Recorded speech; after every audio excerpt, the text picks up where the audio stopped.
আসসালামু আলাইকুম গাইস, কেমন আছেন আপনারা? আশা করি ভালো আছেন। আজকে একটা আমার বোনের গল্প তুলে ধরবো আর কি। বোনটা আমাকে বলেছিল যে এমন এমন কথা, তাই বলবো আজকে আপনাদেরকে আমি যে কোনো ডিসিশন নিলে আর কি লাইফে মানে ভাইবে চিন্তে নেওয়া লাগে আর কি, পরে এটা ভাইবা লাভ হয় না। তো বোনটা বললো তার রিলেশন করেই বিয়ে হয়েছিল আর কি, মানে ভালোই চলছিল সংসার, একটা বাচ্চাও হইলো কিছুদিন যাবৎ, ভালোই চলছিল। সংসারের মধ্যে তো হাল্লা হয়, এটা তো স্বাভাবিক। এক কথা দুই কথা তিন কথা, এই দিনকা ভালোই মোটামুটি হাল্লা হইলো আর কি। সেই হাল্লাটা তার ফ্যামিলির মাঝে জানালো আর কি, পরিবারের মাঝে জানালো সেই মেয়েটা। এটা কথা মানে সত্যি যে মেয়ের মা যদি ঠিক থাকে সব দিকেই ঠিক। মেয়ের মা যদি অল্প থাকে তাহলে মনে করেন যে মেয়ের সংসারটা ধরে রাখাটা বহুত মানে মানে কষ্টের ব্যাপার হয়ে দাঁড়ায় আর কি।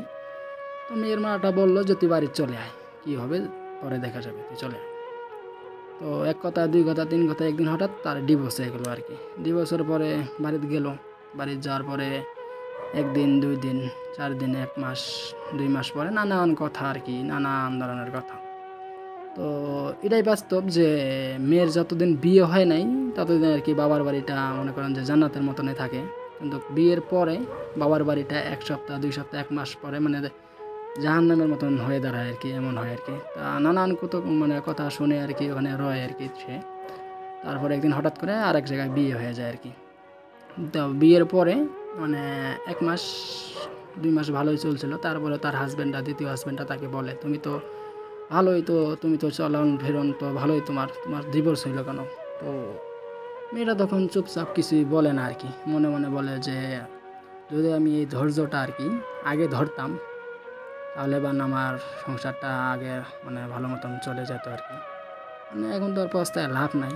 তো এমন করে চুপচাপ। তারপরে হঠাৎ এক মাস দুই মাস ভালো যাওয়ার পরে নানান কথা, তার দ্বিতীয় মানে হাজব্যান্ডের বাড়ির মানে ফ্যামিলির মানুষ নানান কথা নানান কি। আর এক সময় তার হাজব্যান্ডও বলা শুরু করলো আর কি, তুমি আসলে খারাপ, তুমি আসলে এমন সেমন আর কি, নাহলে তোমার ডিভোর্স হইতো না, এমন সেমন নানান কথা। তাই ওখানেও আর কি হাল্লা চলছিল। তারপরে হঠাৎ করে মানে একদিন দুদিন মানে হঠাৎ করে তার ওখানেও তার ডিভোর্স হয়ে গেল। ডিভোর্সের পরে আবার তার মাটা বললো তুই আবার বাড়ি চলে আয়।